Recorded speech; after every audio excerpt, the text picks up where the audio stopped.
Bonjour à toutes et à tous. Mon nom est Marie-Hélène Bachon. Je travaille à Développement épais. Je suis responsable des communications avec les groupes francophones.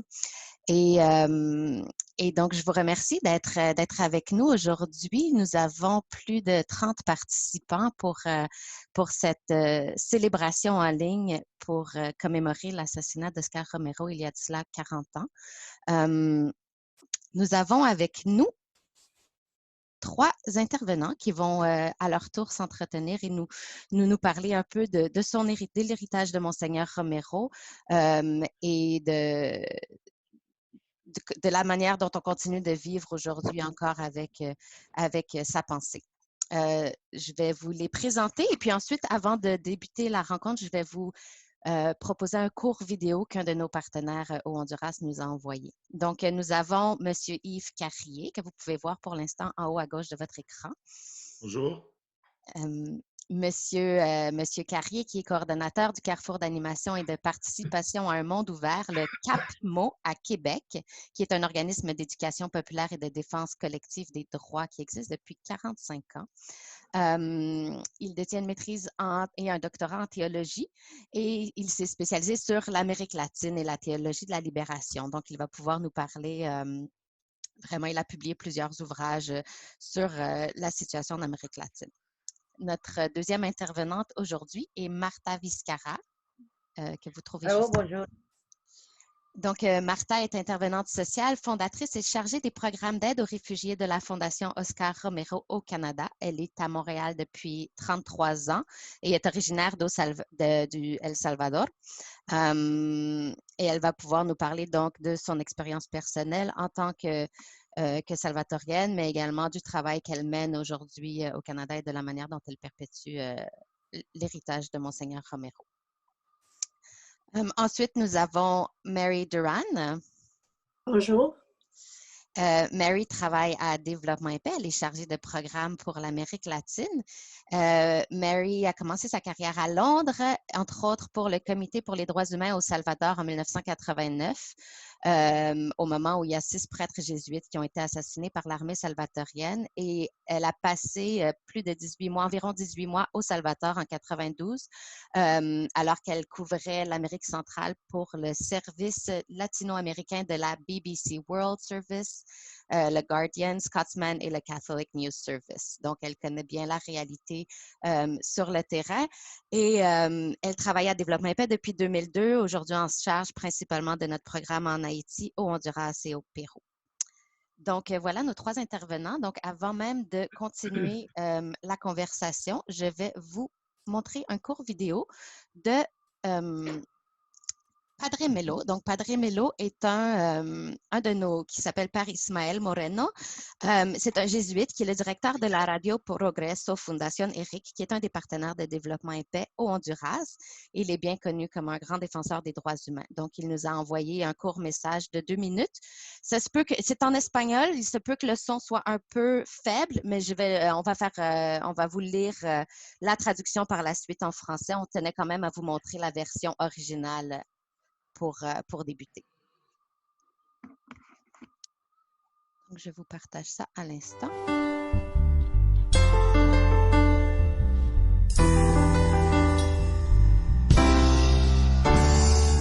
En estos tiempos de incertidumbres, en estos tiempos de agobio, incluso de miedo ante el próximo futuro, nosotros les damos nuestro saludo y nuestro abrazo desde Honduras.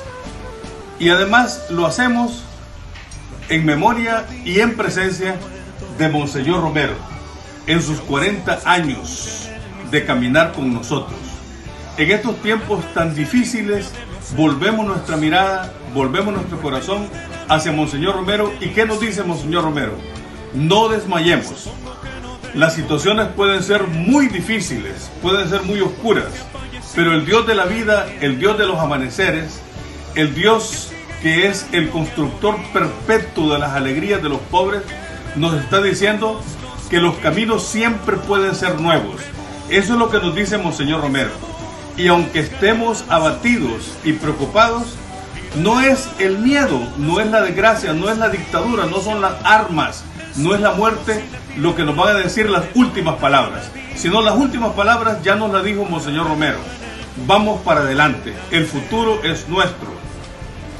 Y no es la represión la que va a construir nuevos caminos, sino el renacer incesante, sino la hermandad. No busquemos, hermanas y hermanos, respuestas desde arriba. No busquemos respuestas verticales. Construyamos respuestas entre hermanos y hermanas, es decir, respuestas horizontales, para que de esa manera nos descubramos que un nuevo amanecer está con nosotros. Y en ese sentido nosotros hoy podemos decir, Monseñor Romero, el santo de nuestro pueblo, hoy celebramos 40 años de incesante renacer. Escucho, por más que quieran taparme los oídos, siento su vida derramada por los siglos, demuestra su sotana que la noche entre más negra, avisa que vendrá el amanecer. Je vais céder la parole à Yves Carrier qui va pouvoir nous parler de Monseigneur Romero pendant quelques minutes. Alors, bonjour tout le monde. Ça va le son? Très bon, merci. D'accord. Alors, bon, en bref, pour faire... on ne m'a pas accordé une heure. Alors, en bref. Monseigneur Romero va comme refonder l'Église en quelque sorte par son discours parce que suite à Vatican II,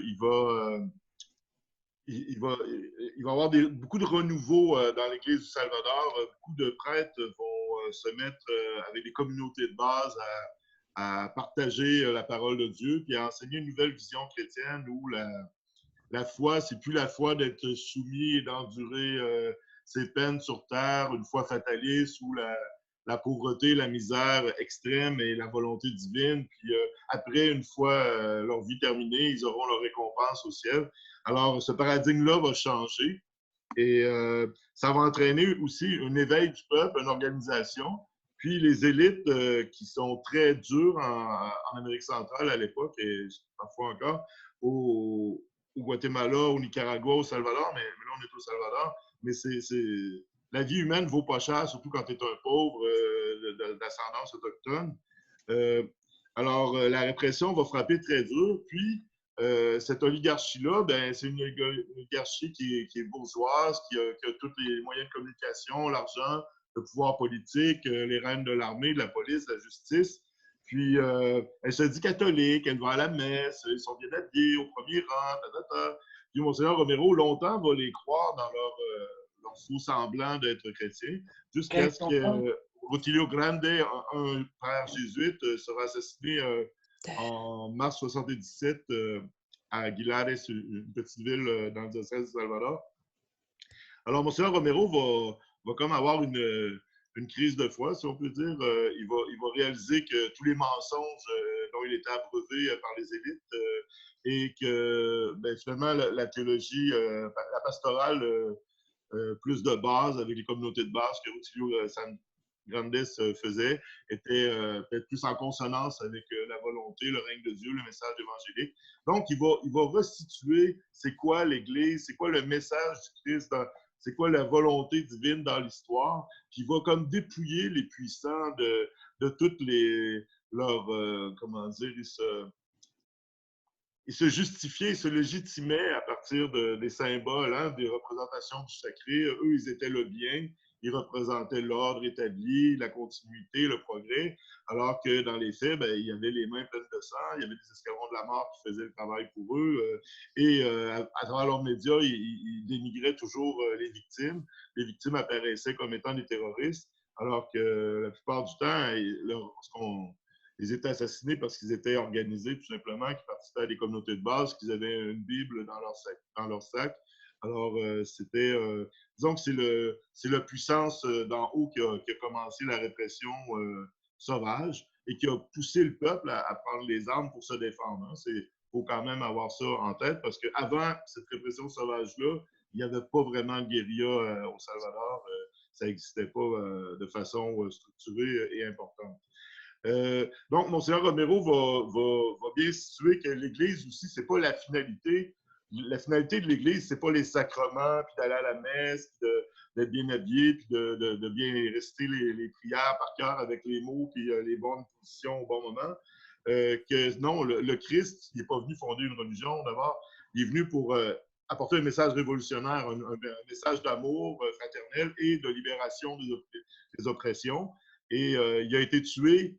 La crucifixion, c'est un assassinat politique. On ne peut pas détacher la foi de cet événement-là qui a un sens historique et politique. Et Romero va le ramener, ça, d'autant plus que la persécution, il va identifier en quelque sorte les victimes de la persécution, les pauvres, les gens membres des organisations populaires, avec ce Christ-là qui a prêché un message de solidarité, d'amour, de fraternité, puis qui appelle le règne de Dieu. Puis aussi, son interprétation des Écritures il va toujours établir des parallèles entre l'Ancien Testament et les événements de l'actualité, comme Rachel qui pleure son enfant lors du massacre des Innocents. Lui, dans l'Évangile, la Nativité, à Bethléem, Hérode va envoyer tuer tous les enfants de moins de 2 ans, les enfants morts de moins de 2 ans. Donc, Romero ne se pose pas la question est-ce que c'est arrivé ou pas. Il se dit, ça se passe présentement. L'armée va dans les villages, dans les montagnes, et il massacre hommes, femmes, enfants, bébés, tout ce qu'ils trouvent, il les élimine. Donc, cette répression sauvage-là et barbare qui est relatée dans l'Évangile, elle se produit encore aujourd'hui. Il y a plein comme ça de parallèles qu'il parvient à établir. Puis, ce qui fait qu'on voit qu'il y a comme 2 projets. Il y a le projet des riches et des puissants qui est toujours de saigner davantage la population et les ressources naturelles pour s'enrichir toujours plus et augmenter, accroître leur pouvoir, versus un projet d'une société égalitaire, d'un monde juste et fraternel apporté par le Christ. Puis c'est comme si la parole de Romero, c'est comme si quand l'humanité, la parole de Dieu, en fait, c'est comme si à chaque fois que l'humanité rentre dans des cul-de-sac, c'est arrivé à plusieurs reprises à travers les millénaires, où les sociétés, mais là, on a fait ça ensemble, globalement, c'est de toute beauté, avec la mondialisation et le néolibéralisme. On est parvenu à tout faire ça en même temps, ensemble. D'habitude, c'était un peuple à la fois qui se plantait. On s'est tous planté la gang en même temps, c'est de toute beauté. Donc, Romero, son interprétation des Écritures, c'est comme s'il disait, ben là, vous vous êtes écarté, vous êtes plus sur le bon chemin, là. Vous êtes rendu dans un cul-de-sac, vous êtes hors de la route, ça va nulle part, puis ça ira pas nulle part, puis ça ira pas plus loin non plus. Dans ce temps-là, il faut reculer, il faut regarder c'est quoi le projet, c'est quoi les valeurs, puis repartir sur des bases nouvelles, puis à prendre la bonne direction pour aller de l'avant. Parce que là, dans des régimes durcis comme ça, totalitaires, dictatoriales, il n'y a pas d'air, il n'y a pas d'oxygène, le peuple ne peut pas s'exprimer. Et aussi l'Esprit Saint qui parle à travers les pauvres, à travers les projets d'émancipation collective, elle est censurée, elle n'a pas le droit à la parole. En gros, c'est au gros trait, là, il y a beaucoup de petites lignes que je pourrais rajouter, mais il vient refonder l'Église et le monde et la société à quelque part. C'est pour ça que plusieurs théologiens situent Romero, ils disent qu'il faut aller dans l'Ancien Testament pour trouver quelqu'un qui a pris la parole de Dieu avec une telle puissance pour dénoncer l'injustice et le péché. Le péché de l'injustice qui est l'accaparement, l'oppression, le vol, le meurtre surtout, et versus le projet de Dieu qui est il faut que l'humanité s'en aille à quelque part parce que là, on s'en va pas nulle part non plus de ce temps-ci. Est-ce que j'ai pas compté mon temps? Est-ce qu'il me reste du temps? Peut-être ce qu'on pourrait faire, c'est passer au prochain intervenant et puis de toute façon, ensuite, on aura une période de questions et de réflexion, donc on pourra rajouter un petit peu par la suite. C'est bien, merci. C'est bien. Merci beaucoup pour cette intervention qui est vraiment très, très, très riche en contenu et je suis sûre que nos participants, il y a une zone j'en profite juste pour ajouter, il y a une zone un chat en ligne. Si vous avez des réflexions, vous pouvez les afficher à cet endroit-là et puis tous les participants pourront les lire. Donc, je vais passer la parole à Martha. Martha, qui est de la Fondation Romero, qui est établie à Montréal et qui est d'origine salvatorienne. Donc, Martha, la parole est à toi. Hola. Oui, bonjour, on vous entend. Bon, parfait. Bonjour à tout le monde.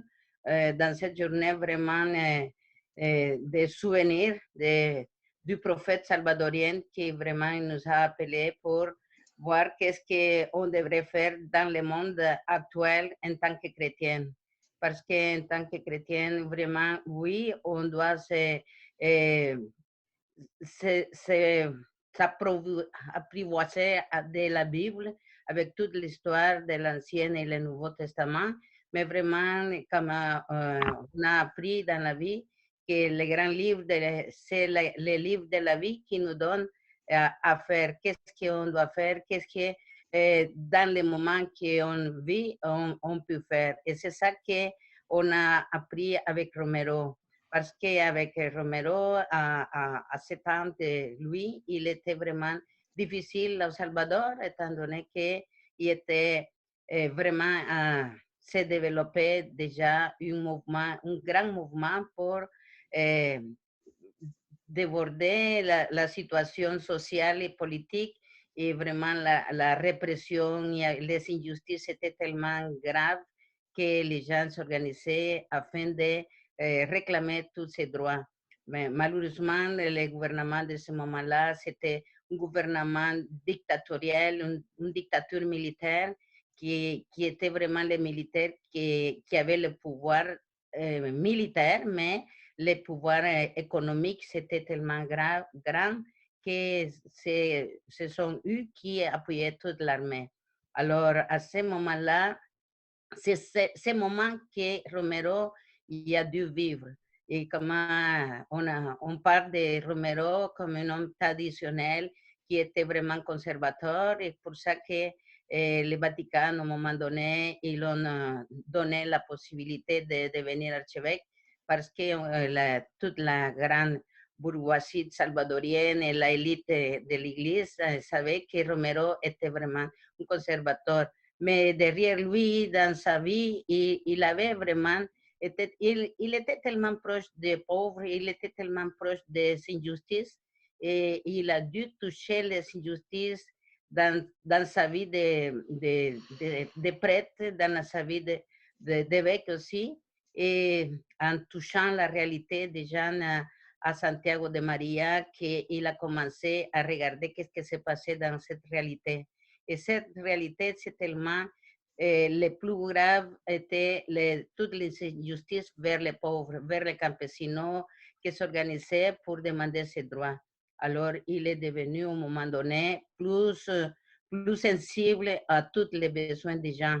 Et en devenant archevêque, comme il a dit, et il a dû vivre à 10 jours de sa non, à 20 jours de son ordination d'archevêque, et il a dû vivre l'assassinat de son ami Rutilio Grande. Et à ce moment-là, il a vraiment pris, je ne crois pas que c'est une conversion qu'il a vécue, c'est seulement qu'il a pris à ce moment-là son engagement total envers les pauvres et en dénonçant vraiment la réalité de tous les pouvoirs militaires qu'il y avait à ce moment-là.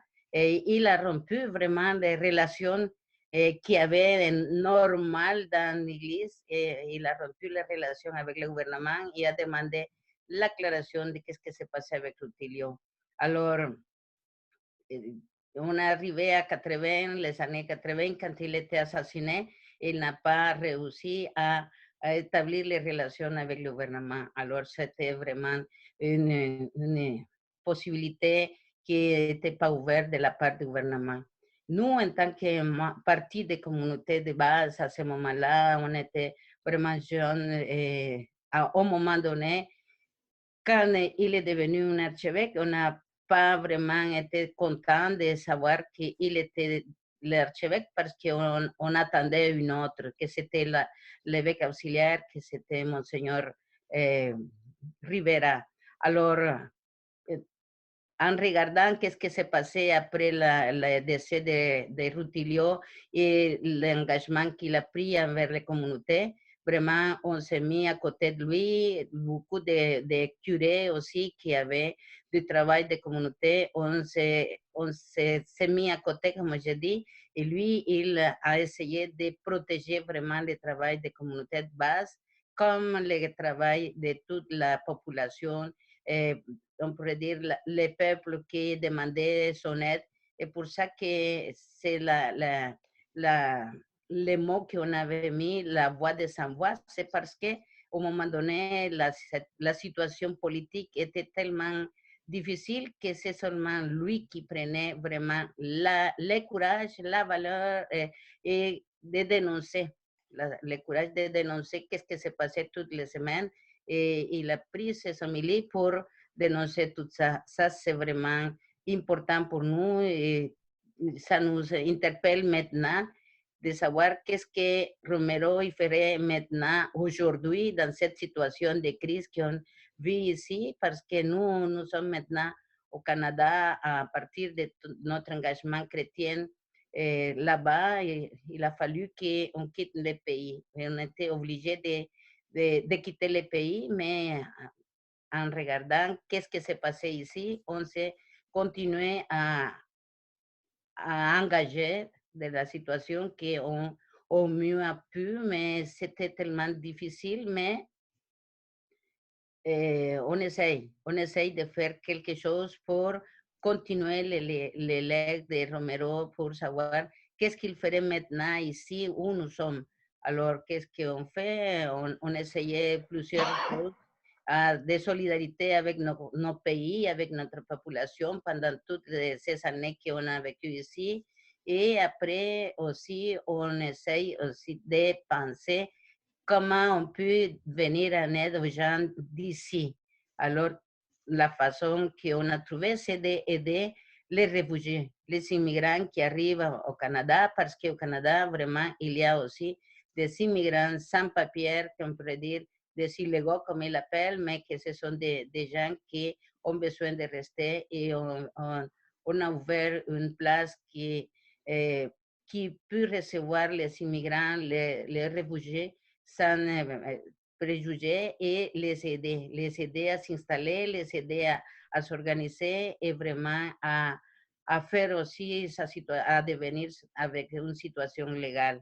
C'est tout ça qu'on essaye maintenant de faire en regardant son approche, en regardant aussi la façon qu'il travaillait vraiment. C'est lui, je crois qu'on ne peut pas arriver à tout ce qu'il a fait, mais au moins on essaye d'être plus juste dans une société vraiment pas vraiment juste. Alors, comme j'ai dit, dans cette crise maintenant, qu'est-ce que Romero il ferait? Est-ce qu'il fermerait ses églises? Si oui, est-ce que il s'enfermerait ou est-ce qu'il organiserait des groupes d'action sociale pour aider aux gens qui vraiment ils restent exclus de tous les systèmes qui protègent tous les gens qui deviennent un problème, une situation économique, sociale vraiment dangereuse. Alors, c'est ça que pour nous, nous interpelle Romero, et en souvenant aussi qu'aujourd'hui, c'est la journée internationale des droits à la vérité et en relation avec la violation grave des droits humains et de la dignité de la victime des conflits que ça a été déclaré pour les Nations Unies. Alors, je crois que c'est important aussi de savoir que Romero ne reste pas dans son pays, Salvador, maintenant qu'il est devenu un saint. Est-ce qu'il s'enferme dans une église? Et on ne croit pas. Romero, son modèle et son exemple, c'est de sortir, comme le pape Francisco il dit, es d'être en sortie, pas de s'enfermer, de fermer les portes et s'oublier de qu'est-ce qui se passe. Alors, le monde, il le regarde aussi et le monde suit son exemple. Alors, je trouve que ça, c'est une interpellation pour tout le monde. Je ne sais pas si... Merci, merci Martha de ce témoignage très, très personnel et de lancer cette réflexion également. Je pense qu'on pourra peut-être y revenir un peu plus tard sur cette réflexion justement de comment on peut aujourd'hui dans la situation actuelle, oui, survivre, vivre cet héritage et comment est-ce qu'on est appelé en tant que Canadienne, que Canadien à aider et à être solidaire en ces temps de pandémie. Donc, avant d'ouvrir la conversation à tout le monde, nous avons une dernière intervenante à qui je vais passer la parole.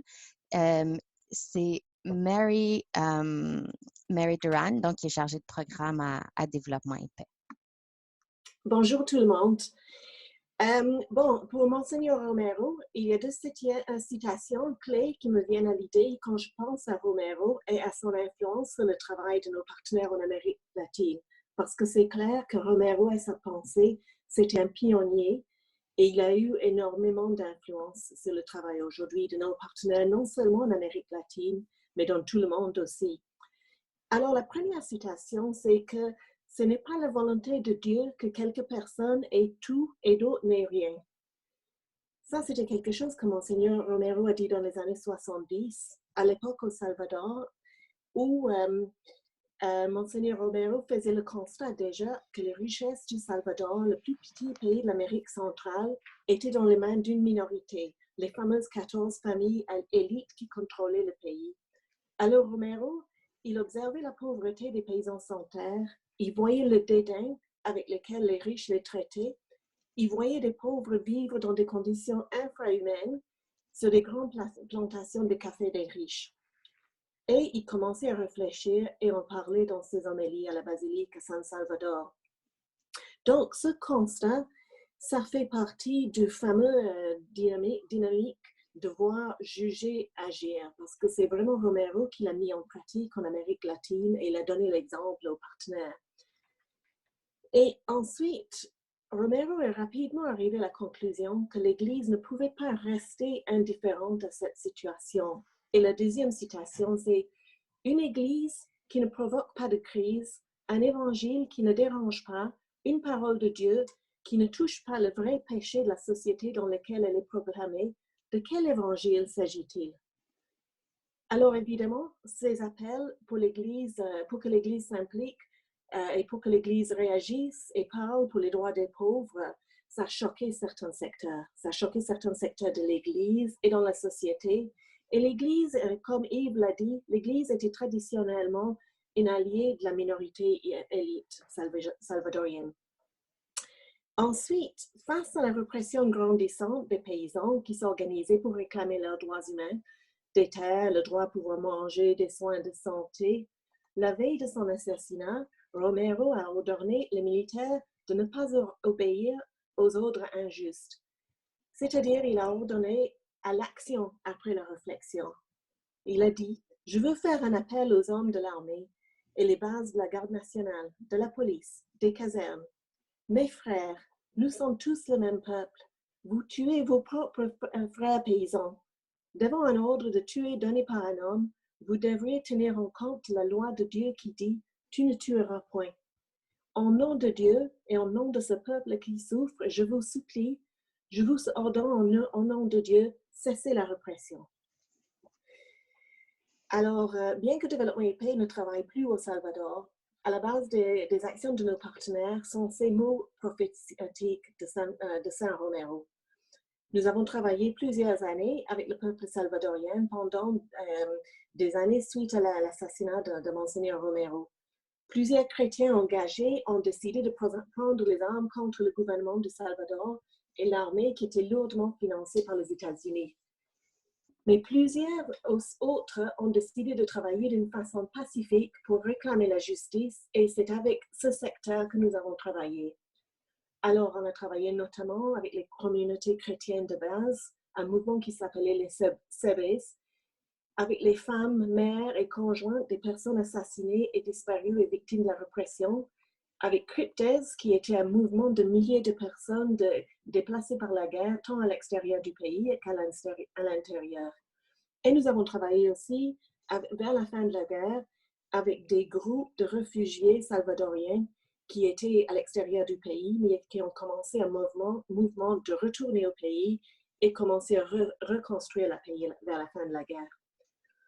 Donc, à la base, de l'action et de l'engagement de ces groupes partenaires était la foi, inspirée en grande partie par Romero et par ses homélies qui étaient largement écoutées dans le pays parce qu'elles étaient émises par la radio. Donc, aujourd'hui, cette dynamique de voir, juger, agir qui a été lancée par Romero en Amérique du Nord, en Amérique latine, c'est encore très, très important. Et par exemple, au Honduras et au Pérou, nous avons 2 écoles de leadership qui sont inspirées par Saint Romero et les 2 encouragent une interprétation de l'actualité. Par exemple, on a l'école Hugo Echegaray au Pérou qui travaille à partir de la foi chrétienne. Les étudiants analysent des dépêches de nouvelles qui parlent des situations qui affectent les droits des communautés et les pauvres. Et l'analyse sociale est au cœur de ce travail. Donc, on analyse la réalité et les étudiants, ils réécrivent, ils refont les articles pour mieux dire la vérité. Et toute cette réflexion est alimentée par l'enseignement social de l'Église et c'est ça qui guide les pistes d'action parce qu'après la formation, ces leaders, ils retournent dans leur communauté et ils mettent en action les principes qu'ils ont appris et ils voient comment concrètement ils peuvent appliquer l'enseignement social de l'Église à certaines situations d'injustice. Au Honduras aussi, on vient de voir le Padre Melo, qui est le directeur de ce partenaire, la Fondation Eric Radio Progreso. Ils ont aussi une école de leadership politique. Donc, comme radio, avec les leaders et avec les communautés aussi, ils font des séances d'analyse de la réalité où on regarde certaines situations, on les analyse et on applique les principes de l'enseignement social de l'Église. Et bon, ils retournent dans leur communauté, ils essaient de mettre en pratique ces principes. Donc, nous avons vu aussi le message de Padre Melo qui nous a dit aussi ce matin que 40 ans après son assassinat, le message de Romero continue à être très pertinent pour nous. Merci. Merci beaucoup, Mary, pour cette dernière intervention.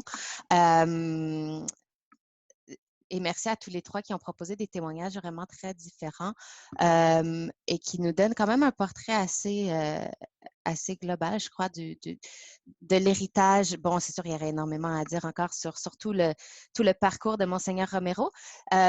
Moi, ça soulève beaucoup de questionnements, de réflexions par rapport à cet héritage, ces luttes que Monseigneur Romero a vécues il y a 40 ans déjà, suite à son assassinat. Ça fait des décennies, des luttes qui sont encore très présentes en Amérique latine, on le saura, et encore énormément d'organisations, de partenaires qui doivent lutter, que ce soit contre l'accaparement des terres, contre l'accaparement de la richesse par une petite minorité.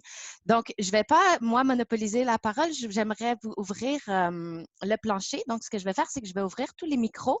Je vous demanderai d'essayer de ne pas être trop bruyant pour ne pas interrompre les autres personnes qui parlent, mais je vais ouvrir le micro.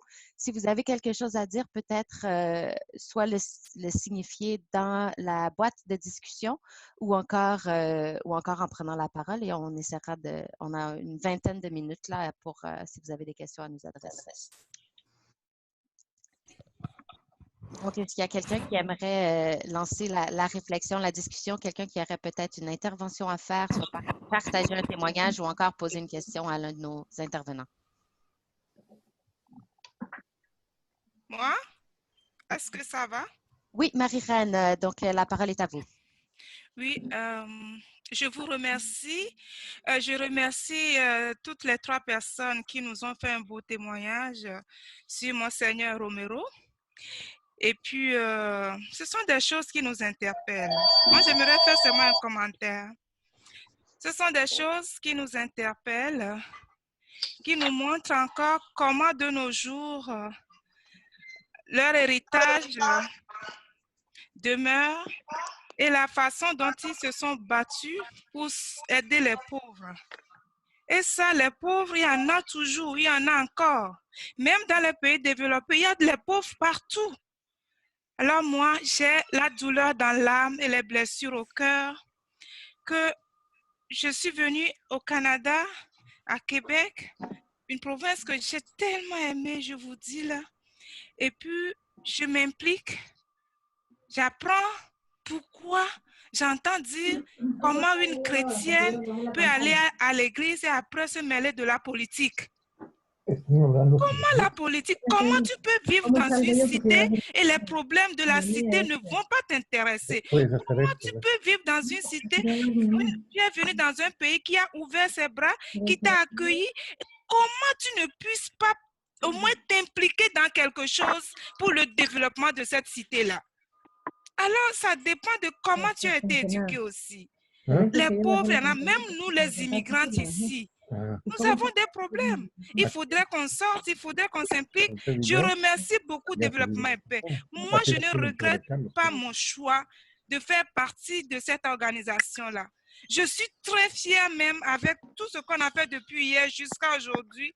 Je ne regrette pas. Ça me donne encore plus de force à continuer, à travailler, à me battre dans cette organisation. Nous allons arriver, bien sûr. Regardez le problème que hier, nous avons discuté de l'Amazonie.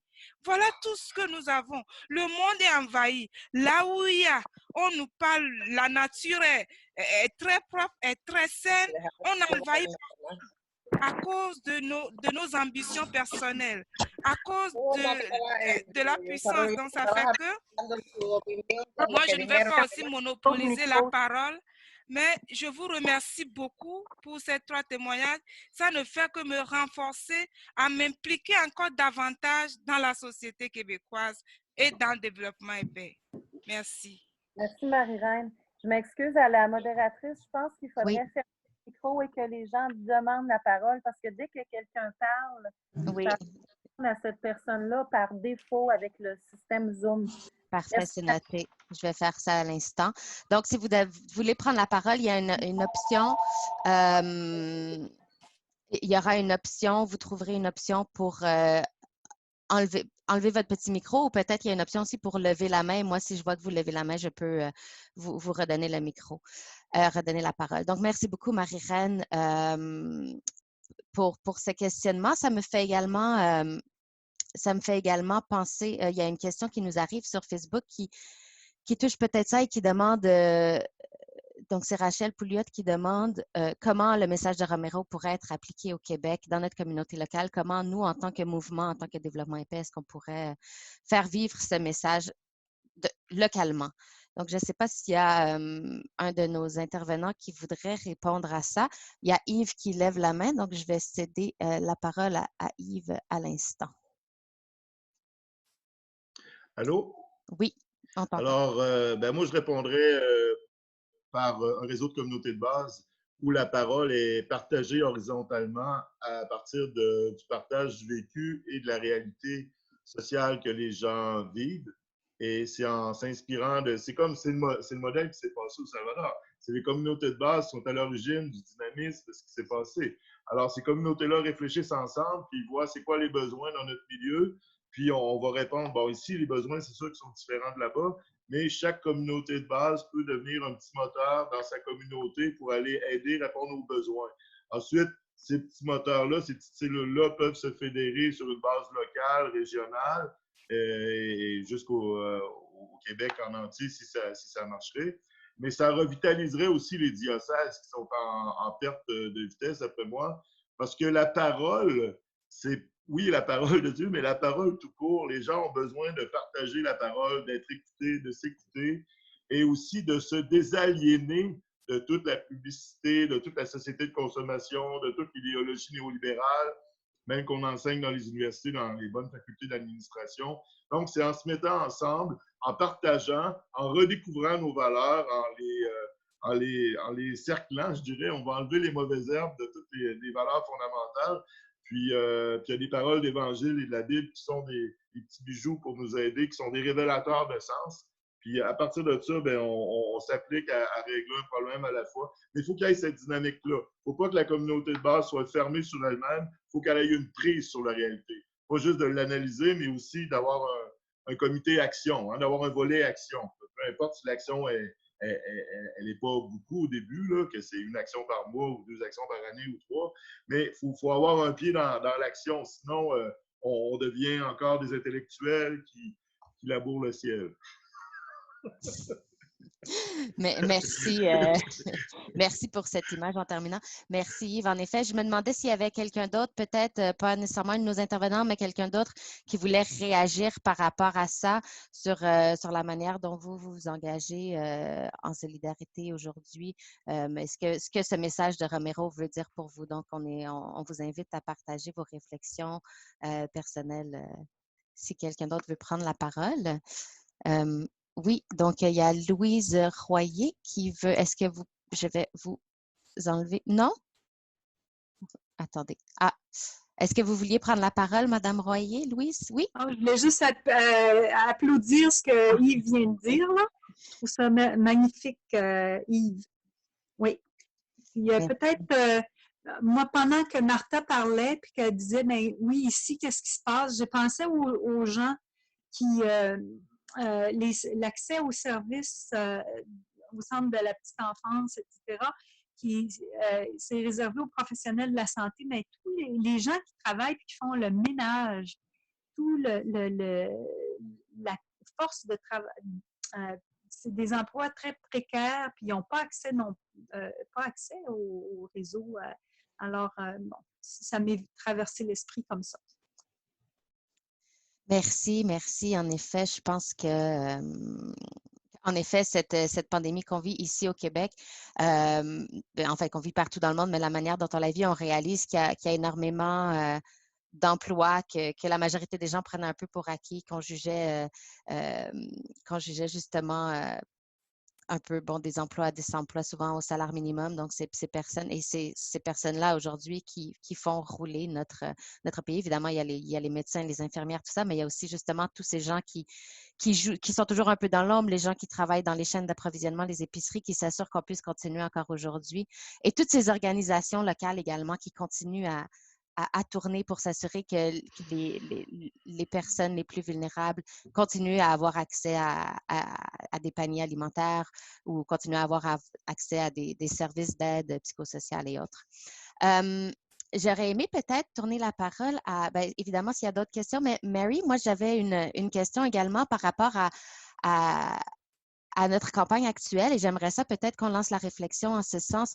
L'héritage de Padre Melo, notre campagne de Padre Melo, désolé, de Monseigneur Romero et je pense à cette campagne que nous tenons sur l'Amazonie, à toutes ces communautés qui luttent à l'échelle de l'Amazonie, donc ça transcende évidemment beaucoup de pays, mais qui luttent pour défendre leurs terres, pour défendre le droit à la dignité. Et je me demandais si tu pouvais peut-être nous glisser un petit mot peut-être sur le travail de certains de nos partenaires au Pérou ou au Brésil en lien avec cet héritage de Monseigneur Romero.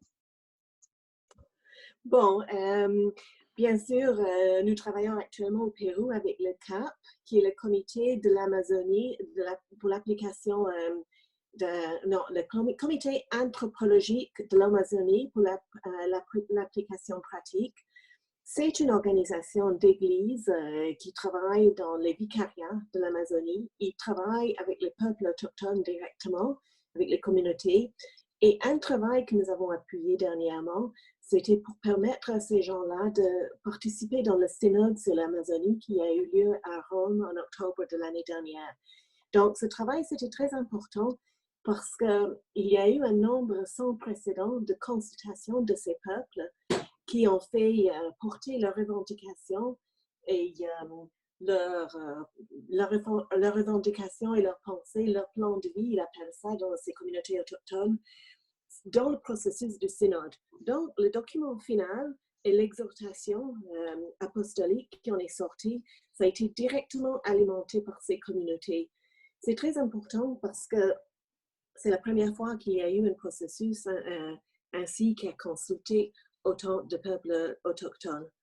Donc ça, c'est une chose qu'on fait et évidemment, ça a impliqué beaucoup de vulgarisation des textes sur le synode, leur traduction dans plusieurs langues amazoniennes. Ça, c'est un aspect du travail. à travers aussi d'un autre partenaire, CEAS. CEAS est présent dans tout le Pérou, mais est aussi présent en Amazonie.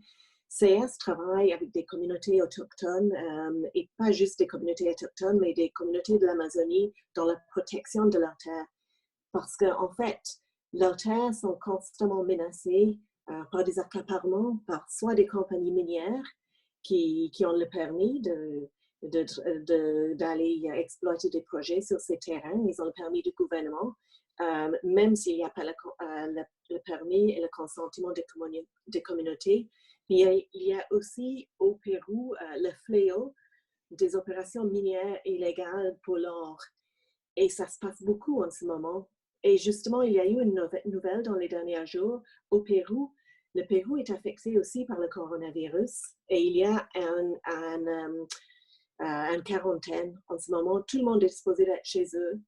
Mais dans le diocèse de Madre de Dios, il y a eu des opérations minières illégales qui ne se sont pas arrêtées. Donc, l'armée a fait une descente et les miniers se sont résistés. Et ce sont des activités qui polluent énormément l'Amazonie. Ils utilisent le mercure pour extraire l'or. Donc, il y a eu des tirs. Un des mineurs a été tué par la police. Et c'est quelqu'un qui est le père de 4 enfants. Donc, la situation en Amazonie est dramatique. Elle était déjà dramatique avant cette situation, mais ça continue. Ça risque d'avoir un gros bilan parce qu'on travaille avec des communautés très pauvres et il n'y a pas les infrastructures de santé pour venir pour les aider adéquatement. Merci, merci Mary. En effet, les communautés avec lesquelles on travaille, qui sont parmi les communautés les plus pauvres, les plus vulnérables dans le monde.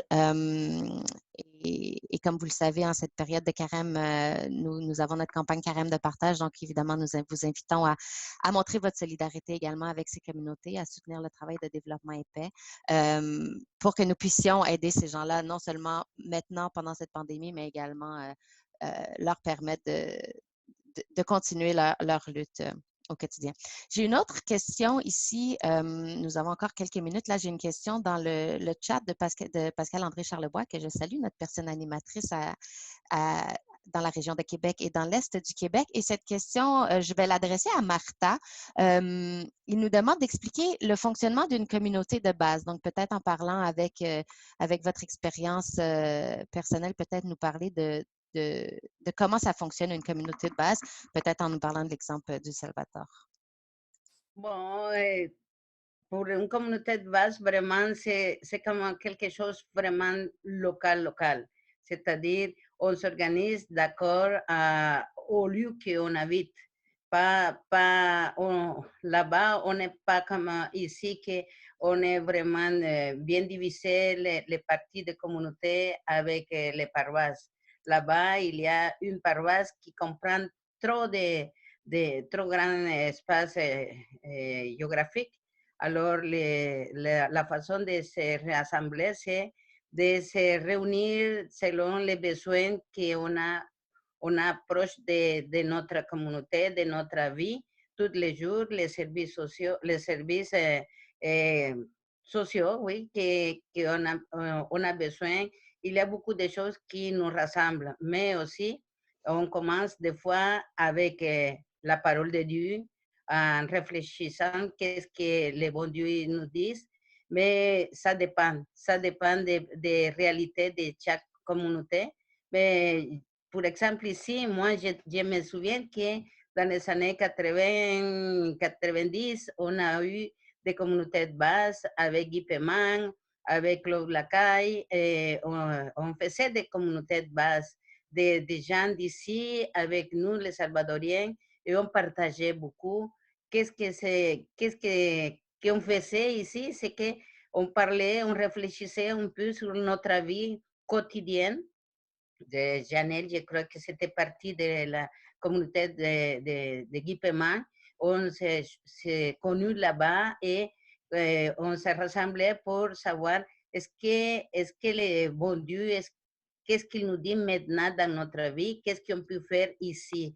Alors, à la lumière, comme Marie, elle nous a dit de voir, juger et agir et enfin célébrer aussi, parce qu'en tant que chrétienne, on célèbre toujours la vie, mais la vie de tous les jours, mais c'est en considération de Christ, qu'est-ce que Jésus nous a donné comme un exemple.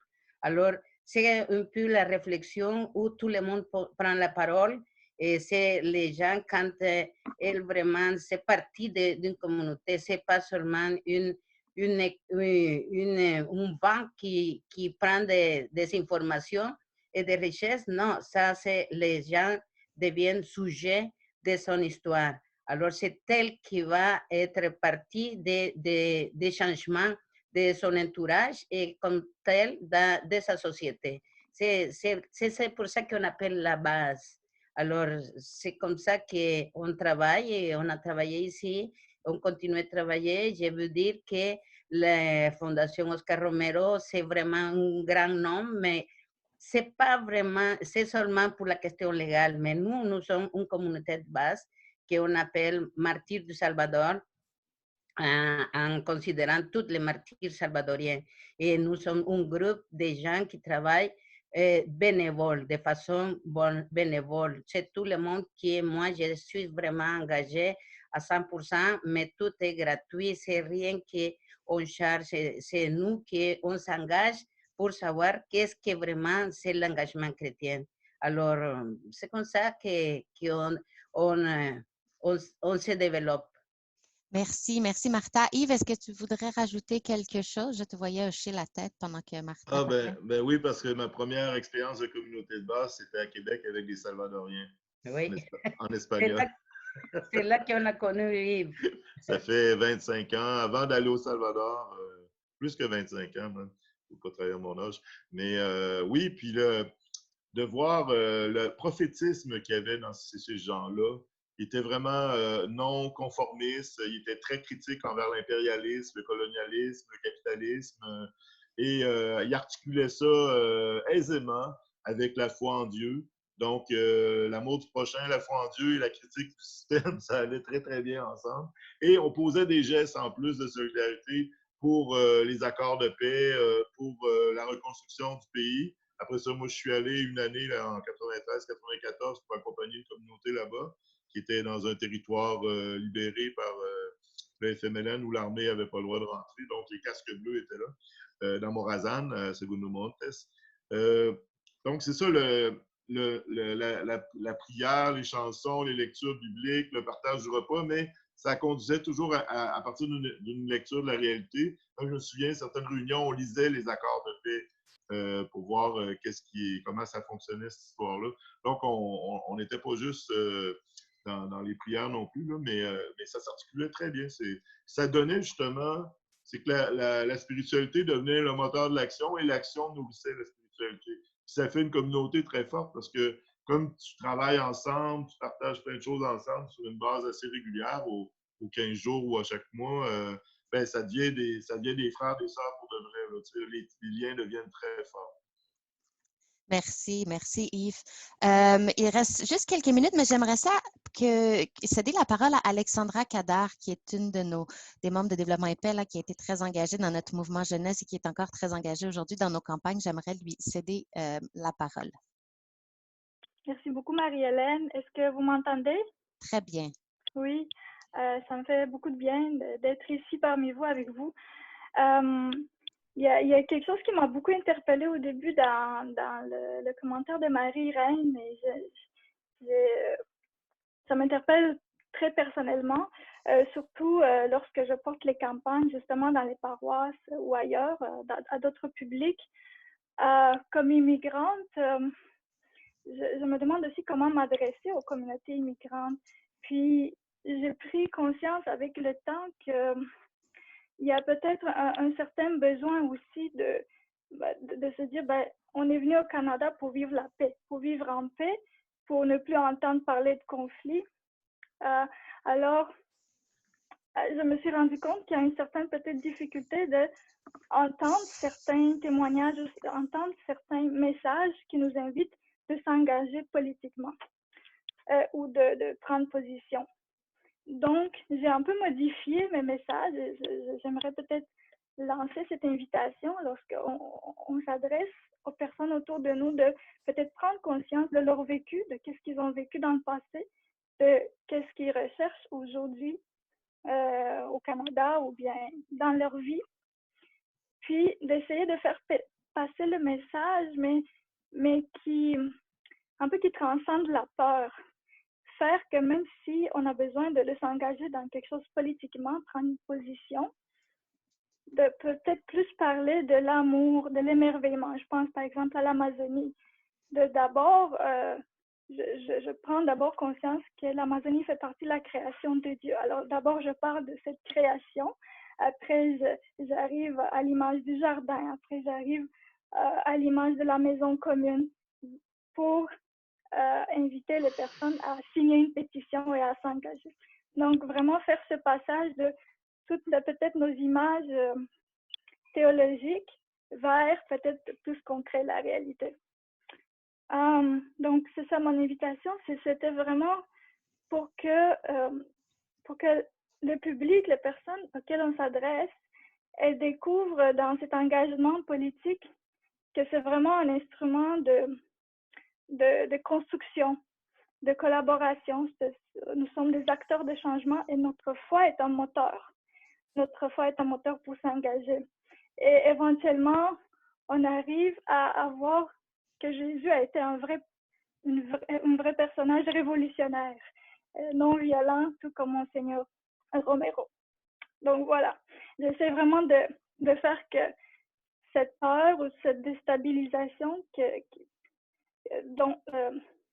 les gens peuvent avoir lorsqu'ils se rappellent de leur pays d'origine, qui a été en conflit, qui a vécu des guerres, qui a vécu des révolutions, qu'ils dépassent cet état émotionnel-là, puis qu'ils arrivent à s'engager pour un monde meilleur, malgré le fait que la politique, c'est un instrument important entre nos mains pour construire un monde meilleur. Voilà. Merci Alexandra pour cette belle réflexion. Je vais poursuivre juste avec une dernière. J'ai vu une main levée, Madame Savoie. Je vais poursuivre avec vous, puis après, je vais devoir mettre fin à notre appel. Mais je vous invite, si vous avez des questions, à peut-être les laisser dans le chat. On essaiera d'y répondre. J'ai vu qu'il y avait quelques questions également sur notre page Facebook. On essaiera de vous fournir des réponses là dès qu'on... plus tard en journée ou en semaine. Donc, Madame Savoie, je vous cède la parole. Alors, merci.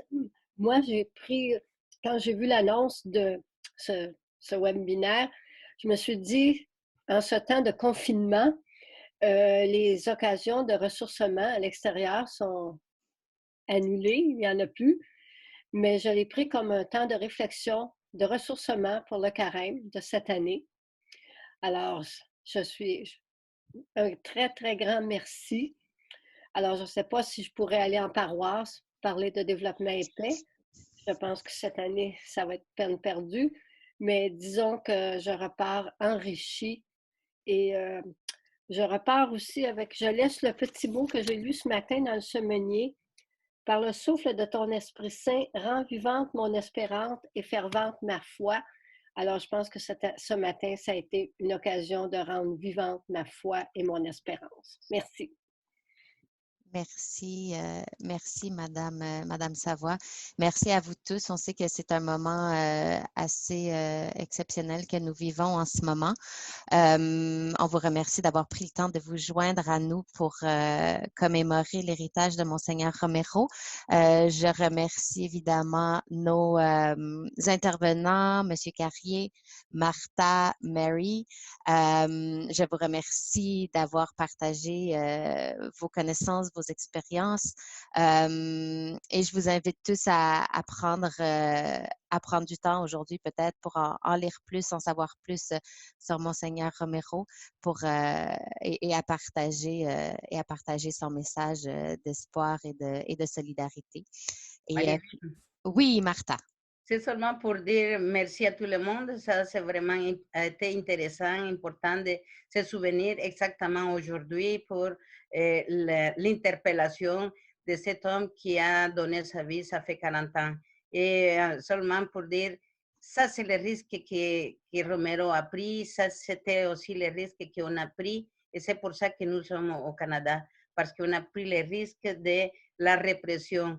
Parce que vraiment, quand on s'engage, c'est comme Jésus. Jésus a pris le risque et il était à la croix. Il était cloué à la croix. C'était notre croix, c'était la croix à Romero et c'était la croix maintenant de plusieurs gens qui sont parmi tout le monde, même dans l'Amazonie, tu vois, beaucoup de monde qui était tué pour défendre la nature et son environnement.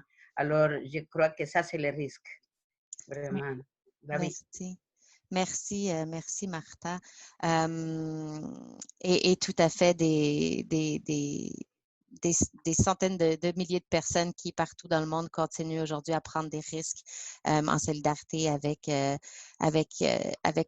les plus vulnérables afin d'apporter un peu plus de dignité, d'aider les plus pauvres. Je vous inviterai à visiter notre site internet, devpdefpe.org. On va pouvoir rendre cette présentation disponible en ligne dans les prochains jours. Et également, on met en ligne une panoplie de ressources virtuelles pour vous aider en cette période d'isolement, pour vous inviter à vous joindre à nous dans différents webinaires qu'on va tenir. Et également, on est en train de mettre en ligne un fil de nouvelles de nos partenaires dans le Sud, des actions qu'ils sont en train de prendre également pour faire face à cette pandémie dans certaines communautés où, comme le soulignait tout à l'heure ma collègue, il y a des fois pas d'accès à l'eau, très peu d'accès aux soins de santé, à des médecins. Donc on envoie toutes nos pensées solidaires envers nos partenaires. Et je vous remercie encore une fois, Yves, Martha et Mary, de votre temps aujourd'hui. Et à tous vous également, je vous remercie de vous être joints à nous. Et sur ce, je vous souhaite une excellente journée. Et c'est ça. N'hésitez pas à vous joindre à nos autres événements pour briser un peu cet isolement qui n'est pas facile pour plusieurs d'entre nous. Merci. Merci à toi. Merci, merci. Merci, Marie-Hélène. Merci beaucoup. Merci. Alessandra. Bon courage. Merci. Merci à tout le monde qui était présent. Merci tout le monde.